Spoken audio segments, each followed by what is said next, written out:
بسم اللہ الرحمن الرحیم۔ السلام علیکم عزیز طلبہ، دلاور فغار کی نظم کرکٹ اور مشاعرہ۔ اصل نام دلاور حسین تخلص فغار تھا۔ بدیوان میں پیدا ہوئے۔ والد شاکر حسین مقامی کالج میں استاد تھے۔ شروع میں دلاور فغار نے شباب کے تخلص سے بھی شاعری کی تھی۔ والد کی ناگہانی وفات کے بعد دلاور فغار کو بسلسلہ روزگار ڈاک خانے میں ملازمت اختیار کرنا پڑی، لیکن اس کے باوجود آپ نے اپنی تعلیم کا سلسلہ منقطع نہ ہونے دیا اور BA کرنے کے بعد تدریس و تعلم کے پیشے سے منسلک ہو گئے۔ اسی دوران آگرہ یونیورسٹی سے اردو اور معاشیات کے مضامین میں MA کا امتحان بھی پاس کر لیا۔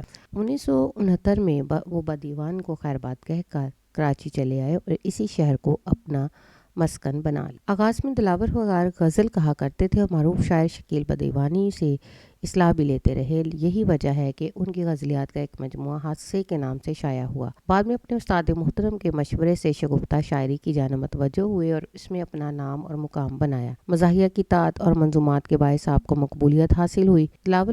دلاور فغار کی حس مزاح تیز ہے۔ شاعرانہ ہنرمندی اور طنز کے انداز نے واقعاتی مزاحیہ شاعری میں ان کی دھوم مچا دی۔ ان کے طنزیہ نشتروں میں لطیف عنصر بھی نمایاں ہے جو قاری کی طبیعت پر گراں نہیں گزرتا۔ دلاور فغار نے ایک طویل مدت تک کراچی کے اخبارات جسارت، نوائے وقت اور مساوات میں منظوم کالم نگاری بھی کی ہے، جسے عوام میں کافی مقبولیت حاصل تھی۔ ان کا تمام طنزیہ و مزاحیہ کلام کلیات دلاور فغار کے نام سے شائع ہو چکا ہے، تاہم شعری مجموعوں میں ستم ظریفیاں، شامت اعمال، مطلع ارض ہے۔ انگلیاں فغار اپنی ادابرس از سر نو، خدا جھوٹ نہ بلوائے اور فی سبیل اللہ اہم ہے۔ 1998 میں آپ نے کراچی میں وفات پائی۔ اس نظم کے تدریس کے بعد آپ اس قابل ہو جائیں گے کہ ان تمام SLOs کے جواب دے سکیں جن میں منثور اور منظوم کلام کے متعلق اشارات اور اہم نکات کے فہم کا تجربہ کر سکیں۔ مختلف منظوم اور منثور اصناف ادب پڑھ کر مصنفین شعراء کے طرز تحریک کی شناخت کر سکیں۔ معلوماتی کتب،